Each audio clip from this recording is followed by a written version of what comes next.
Hello, everybody. Welcome to the Miss Camay Show. I am your host, Miss Camay, and I am so excited for my interview today. You guys know that, everything about me is pageantry and sparkle and bling, and I love interviewing my pageant sisters and rhinestone sisters across the country who have amazing platforms and who are very passionate about touching the lives of other women in the plus size industry.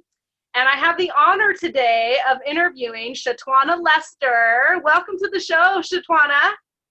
Thank you for having me. I'm so excited. Well, I am just graced by your presence. You're wearing your beautiful regalia for your interview, which is so fabulous to me. You and I both know the importance of regalia, the importance of the crown, what it symbolizes. But tell our audience, like you're in a current reign, you're reigning right now. So tell our audience, about your current reign. Okay, so I am the inaugural reigning Miss International U.S. United. And I competed back in July in Atlanta, Georgia with Miss Marsha Phillips. And it was a grand experience. I'm really grateful. Wonderful. We can't really hear you that well. Are you covering your microphone? Let me see. Okay, that's better. Perfect. Oh, okay. Okay, great. I had to turn it up a little bit. Okay, so can you hear me really good now? Yes, I can. Okay, so I was saying I'm the inaugural Miss International U.S. United, and I was able to compete this summer in July in Atlanta, Georgia with Miss Marsha Phillips, who is our fabulous director, and U.S. United has a national platform of breast cancer awareness and education. Wonderful. So I'm really excited. Yeah, that, very relevant to the times right now. That is actually a platform that has now become personal to me. A very good friend of mine just shared with me that her mother has just recently been diagnosed with breast cancer. And she's actually having surgery this month. And so, we're advocating for her and praying for her. And it's an amazing platform, in pageantry. So many women are affected by breast cancer every day.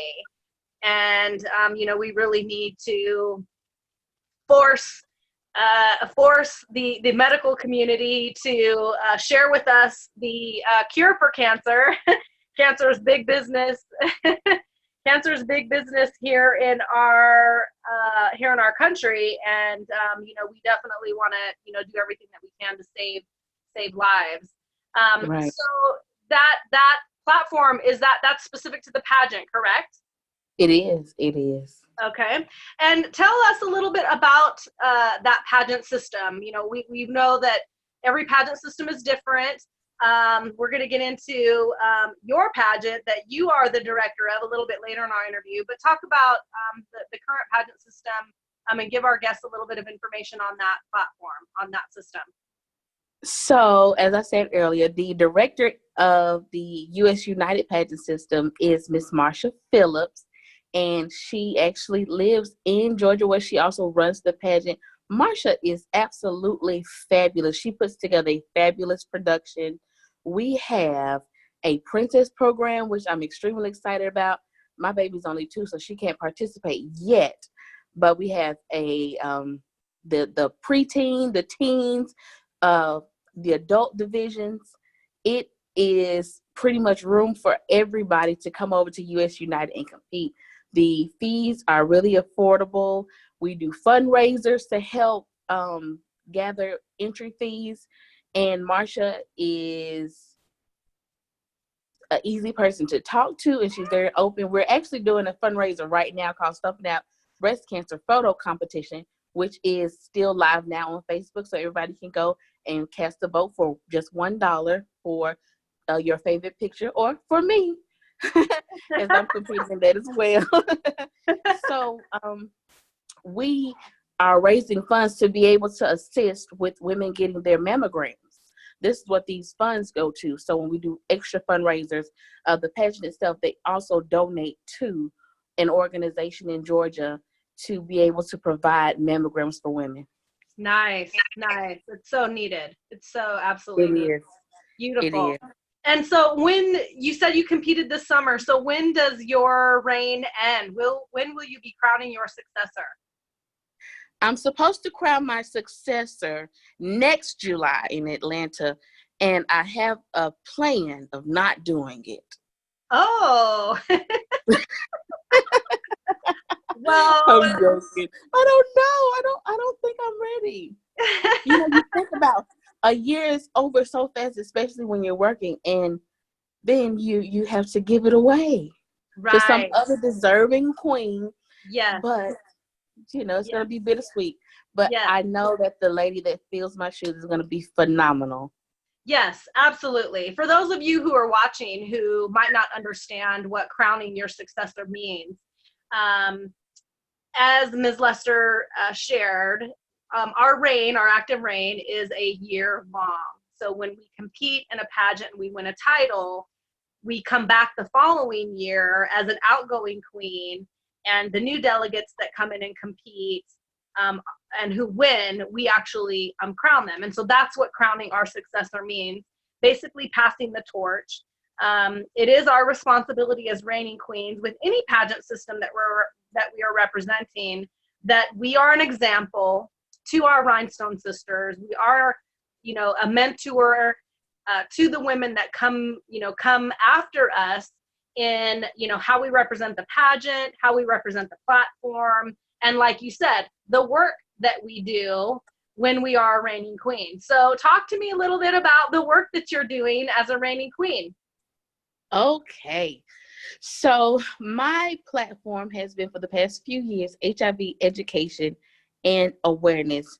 It's something that I've been educating myself about, a place that I worked where I was able to help volunteer and give my time, learn how to do testing, learn how to do counseling, things like that, as it pertains to people with HIV, and able to educate them as well, educate people who don't necessarily know, who put a stigma behind the name, and they are not really being sensitive to people that may have HIV, or people that think HIV has a look. Right. So I find myself more so doing work behind the scenes for other people and coming out and peeping out just a little bit, as well as supporting others that that are in the fashion industry that are doing drives and things like that. Currently, I am doing a toiletry drive for women, as well as an underwear drive for men and women and children. So also shoes, as well as shoes. So these are some things that I'll be giving back to the community as it gets to me, and as much as I can. So far, we're doing really well on our toiletries and our underwear. So I'm really excited about being able to bless some families and children with those items. So that's some of the stuff I've started to do. Yeah, very much a need for it. Very much a need for it. So let me ask you this. Is HIV a personal testimony to you? Is that why you chose the platform? And if not, why did you choose that platform? I wouldn't say that it's necessarily a personal testimony, but working in that community, you never know who's been affected. I know stories that have really touched me, and things that have helped me to understand better. Growing up, you hear all these negative things, but working in the environment, you see something completely different. Yeah. And I have now some very close friends who are openly HIV positive, and I absolutely love that they're out in the community. They're working, they're educating, they're putting on huge events for the cause, they're giving back. So me seeing their drive made me want to go even further for them. Yeah, Yeah, I know when I started competing in pageantry early in my career, there was a reigning queen, Michelle Anderson, who was a reigning title holder in Miss Plus America. And this was back in 2012, 2013. Mhm. And she was, openly sharing her testimony about being HIV positive and really raising awareness and removing the stigma, like you said. And it takes such courage and such boldness to It does. stand at the podium and talk about these sensitive, topics, which people Right. really, like you said, people really, there's so many things that people don't understand. There's so much judgment and condemnation that goes on, in regard to these topics, and the people affected by it as well. And what it requires is women like you, women like Michelle Anderson, who are bold and courageous enough to stand in full regalia and share, the message, share the information, and really educate people, as well as, doing fundraisers and making a difference in our communities. It's so important. I thank you so much, for standing on that and supporting it. So Indeed. the big topic of our interview today is the fact that not only are you a reigning queen in plus size pageantry with the U.S. United Pageant System, but you are also an executive director for the Miss U.S. Plus World pageant at Yes. the same time. And so you have received kind of some backlash and kind of some controversy around that. And I've heard that in my pageant career as well. There are reigning queens who are pageant directors who are, putting on pageants kind of congruently at the same time. And so talk to us about that. What has been your experience with the backlash, and how, what's your answer to it? What's your response to it? Well, I always say I'm not new to this. I'm true to this. And since, let me see, in 2013, I decided to really dig into pageantry and be serious about it. I was nervous. I was afraid. I was like, I cannot do this. The pressure was on when I got around my sister queens. And they were teaching me and showing me. And I just fell in love with the production. I fell in love with how we grew as women. I fell in love with the process of getting delegates and seeing the end result. Even though the end results were in my favor, I fell in love with the entire process. So even as a reigning queen, I still participated in directorship, recruitment, putting on the show, handling the financial things. My husband actually took that step for me, saying, okay, sweetheart, I got you. If this is what you want to do, I'm going to step out there and let you do it. So he's helped me the entire way. But there is a pageant for everybody. Every Right. pageant isn't for everybody.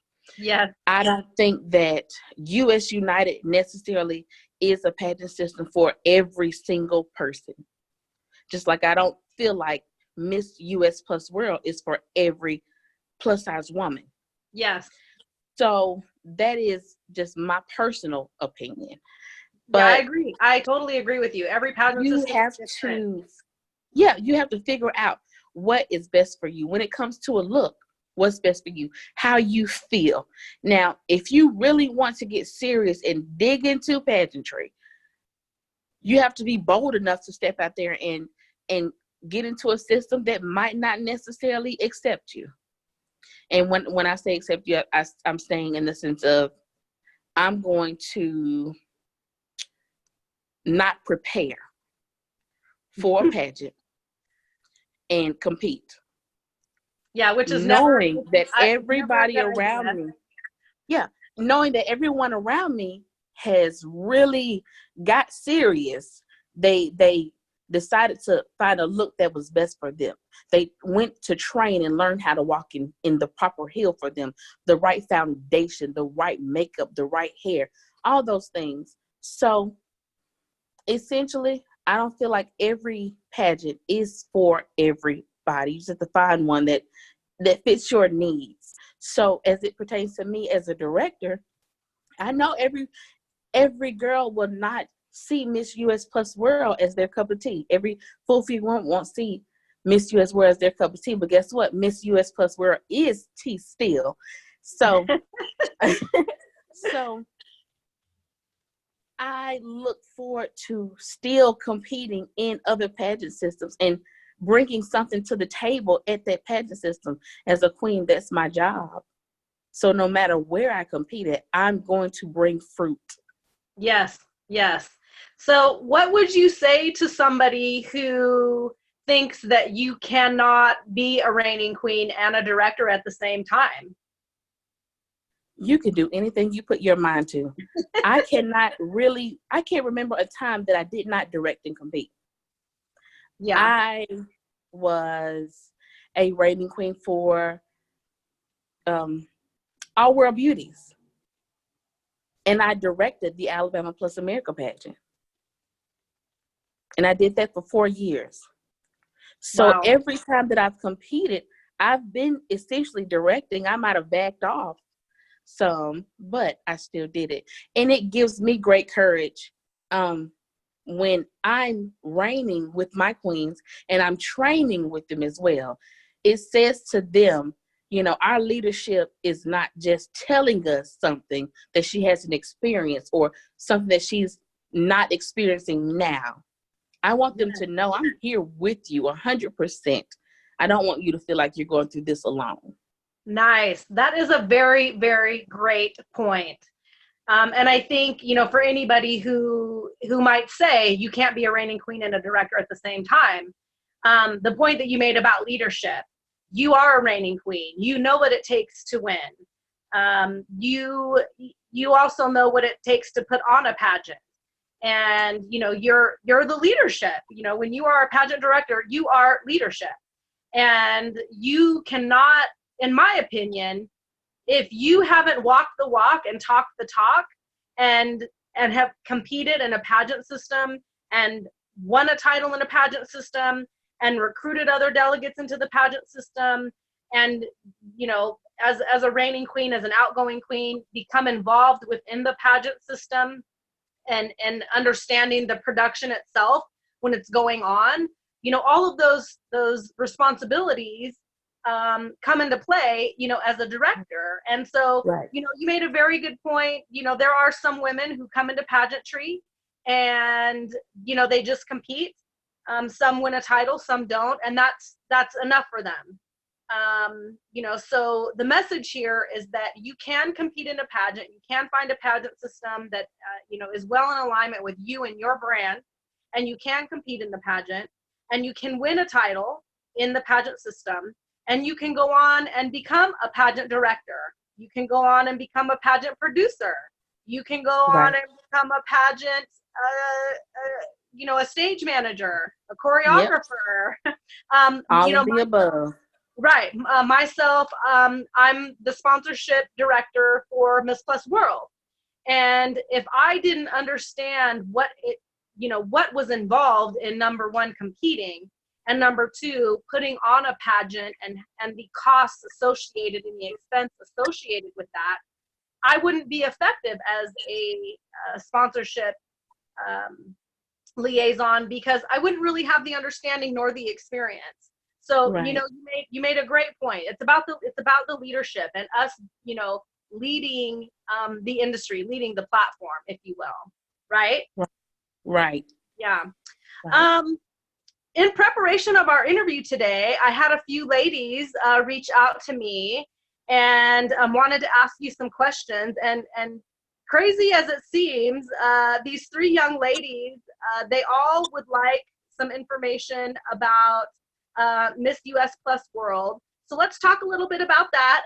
I have Tobiah Gaines, Deidre Williams, and Sharonda Smith, who have both asked for, or all three have asked for some information about Miss U.S. Plus World. So talk to me about requirements, when the pageant is next year, where these young ladies can go and find out information about Miss U.S. Plus World, and potentially how they can get in contact with you as the pageant director for that system. Okay, so first thing, you have to be born a female between the ages of, well, minimum 20 and up. We have a men's division that is 40 and up. We have the Miss division that is 20 to 39.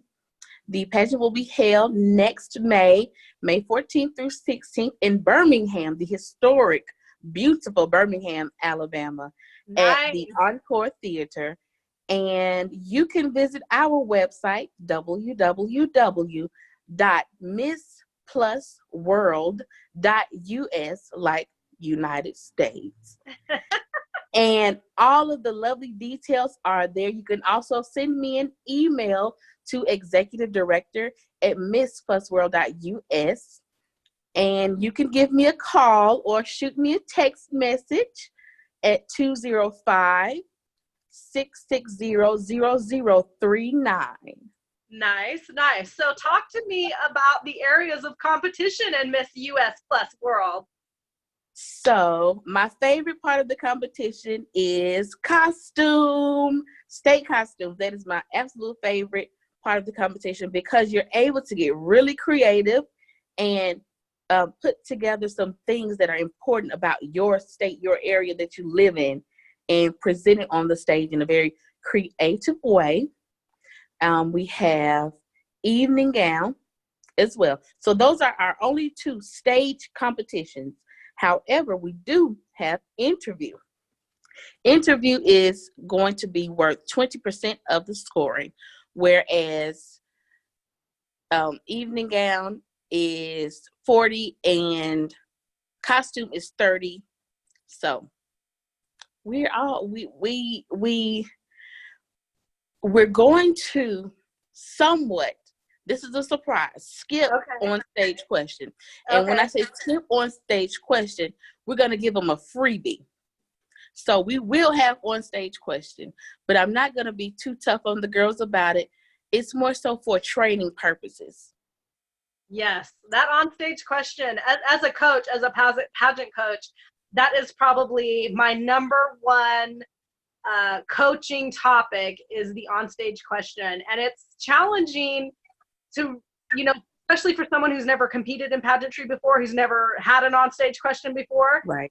It's very challenging to coach someone through an onstage question, right? I mean, you can have like mock onstage questions, or you can really do a good mock interview. But when you're on stage and, the ballroom is full of people and the lights are on and the cameras are flashing, it's something different. Yes. And the key here, and, Ms. Executive Director, please correct me if I'm wrong, the key to an onstage question, or I guess the secret to the onstage question, is there is no right or wrong answer to whatever question you may be asked. True or false? I'm in between. Okay. And why would you say that? So what I'm learning is that some questions are related to you, and some questions are related to other people. If I'm asked a specific question about a specific thing, I think that's where it gets into, well, you got to know it. But I always tell my girls, if you don't know the answer and you're going to answer the question, at least look good while you're doing it. I know. I get so nervous about onstage questioning, and you can ask me, Shatwaina, what color is the sky today? And I'm like, well, I believe it was blue when I woke up this morning.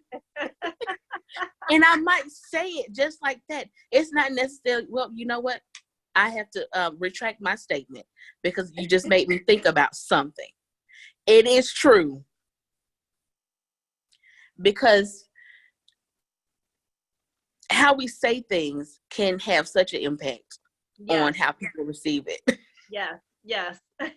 Yes. So he twisted her face up, but I answered the question, but you twisted your face up, Shatwaina.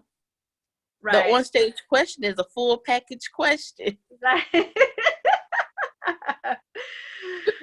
So, to answer these three young ladies' question about Miss Plus World, so let's be clear. So, Miss U.S. Plus World is the state pageant, the United States U.S. pageant, the state pageant, the preliminary pageant to Miss Plus World, which is the international pageant. So that is the pageant system that I'm affiliated with.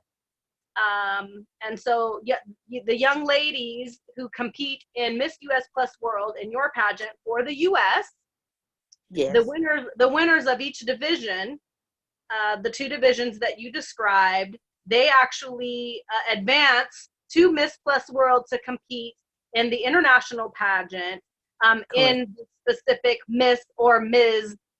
Division. So that would be Miss Plus World or Ms. Plus Intercontinental with the Miss Plus World pageant system. Correct. So for those of you who are living here in the United States and want to compete in Miss U.S. Plus World, you would represent your state, and there are requirements regarding how you can represent your state, and you would compete for the title of Miss U.S. Plus World. And in the event that you are crowned and you win your division, then you would advance to compete in the Miss Plus World International Pageant, which is super, super exciting. Super exciting. Yes. I love my pageant system. Our directors, Miss Nanette Watts and Constance Zenner, are amazing, amazing, anointed, gifted women. They've been involved in pageantry for decades. They have competed in many pageant systems. They have won many, many titles. As you and I have talked about, they have walked the walk. They have talked the talk. They have won titles. They have directed other pageant systems for other pageant directors, and they are now directing their own pageant system and building the state pageant system as well, which is very, very exciting for us. So I am so blessed to have connected with you. I know that you recently became the executive director for the Miss U.S. Plus World pageant system, and I have no doubt that you're going to do amazing, amazing things. I would love to support you and work with you and direct any young ladies that I know that want to compete in a very reputable pageant system here in the U.S. I will definitely direct them to you. Anybody that's watching, if you are considering competing in a pageant, or you know somebody who would be phenomenal representative of your state in a very prestigious plus size pageant system, please reach out to either one of us ladies. We can definitely direct you the best way for you. You know, as we said, not every pageant system is for everybody. There are several plus size pageant systems. I was actually just talking with a rhinestone sister of mine who competed with me back in 2013 with the American Beauties Plus, or American Beauties national pageant system. And she was showing some interest in Miss Plus World, but shared kind of her concern about the costume aspect of the competition, which that is in my opinion, you have to bring it in that portion of the competition. Yes. You cannot just put on a little, colored outfit and come out representing, your state or your country in the international or the state, the state costume competition. You have got to bring it in that portion of the competition. So it's very important. Yes, and Miss Plus World, in closing, those are the areas of competition. You do have your evening gown competition and the international costume competition. And then we also have a panel interview, and the onstage question was just introduced this year as well. So if you would like any more information, please reach out to us. Tell our audience how they can connect with you. I know that you gave the information and details, but share with everyone where they can connect with you on social media. We want to know where you're active at on social media. So on social media, you can catch me on my personal page. That's S. Adrian Shati Lester. You can catch me on the Miss U.S. Plus World page. And you can catch me on the Pageant Girls That Rock page. All this on Facebook or Instagram. Pageant Girls That Rock. Wonderful. Pageant Girls That Rock. I love it. I'm going to have to connect with you there because I'm a pageant girl that rocks. You are absolutely a pageant girl that rocks. Thank you so much for your time today. I so appreciate you joining me on the show today. Yes, absolutely. We've got great things coming in the future. Thanks so much, you guys, for watching the Miss Camay show and my interview today. We will be live next week, same time, same place. Please reach out to either one of us if you have questions about competing in prestigious plus-size pageants. We can definitely help guide you and direct you. Have a fabulous day, young lady. I love you so much. You too. We'll see you soon.